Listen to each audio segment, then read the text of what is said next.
Alright, Shalom Malachiam. First and foremost, I want to give all praises to Yahweh, Bahashem, Yahweh Shai, Bahashem Akakadash. Double honors to the apostles and elders of Great Millstone. Peace and salutation to Allah Akim out there that's doing the work in sincerity and charity with humiliation all across the four winds. To you I salute. To the sincere Akwathim out there doing their due diligence in the servitude of the husbands first and foremost, and then the servitude of the households. Shalom. This is the brother Yahshua from the GMS Bahamas camp, back at you with a brief lesson.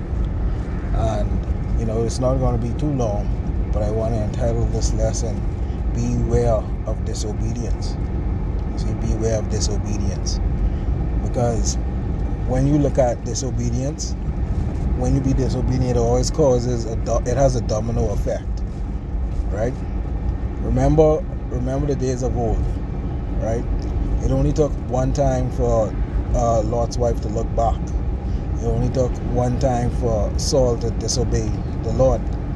It only took one time for Vashti not to heed to the request of the king. You see?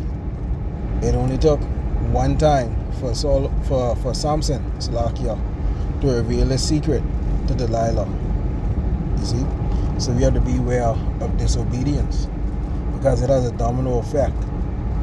If your instruction is not to do something and you proceed to do it, don't be surprised when the consequences follow.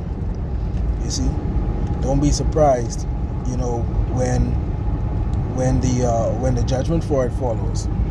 You see, it's a domino effect, and then that will lead to something else. You see, and if you continue on in it, which is then sin now, it's no longer disobedience, it's now sin. What you think can come out of that? Huh? Precept I want to start off with Job 36 and 21. I'm not gonna make this too long. Quick hit. Take heed, regard not iniquity, for this hast thou chosen rather than affliction. And I want to get that in another translation. It says, be careful not to turn to iniquity, for this you are preferred to affliction.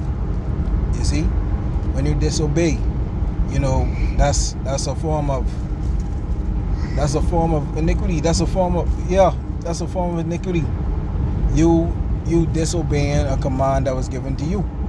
You see, the BBE says, take care not to be turned to sin, for you have taken evil for your part in place of sorrow. So instead of suffering for this truth, now you turn to evil.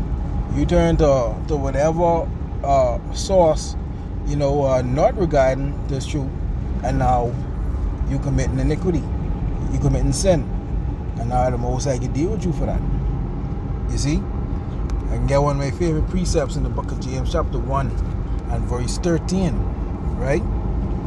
James 1 and 13. It reads, let no man say when he is tempted, I am tempted of Yahweh, for Yahweh cannot be tempted with evil, neither tempted he any man. Every man is tempted when he is drawn away of his own lust and enticed. Then when lust has conceived, it bringeth forth sin. And sin, when it is finished, bringeth forth death. So you have to be mindful of these things. You have to be mindful of disobedience.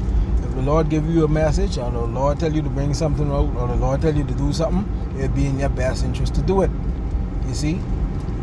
And this thing, and we know the order of the structure of things.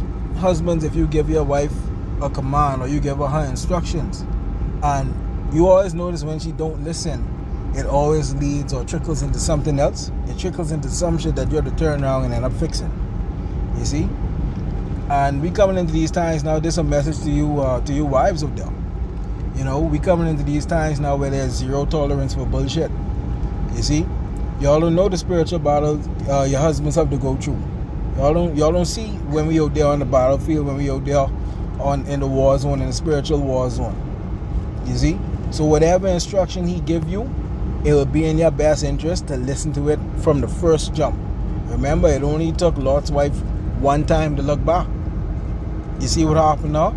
And we coming into these times now, he may tell you, but I don't want to talk about that right then and there. And as you proceed to talk about it, what you think you're going to do? You're going to irritate him. If he tells you not to touch that, and you go turn around and you ask him, well, why? What the hell you asking him why for? He told you not to do it.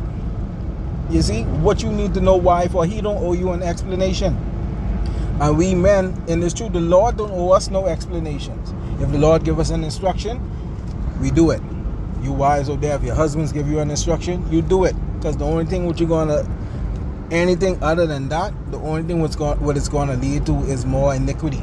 It's gonna lead to sin. You see? Be mindful. We in these times now. There's no more time for bullshit. There's no more time for sob stories or feelings bullshit right now. This ain't the time for it.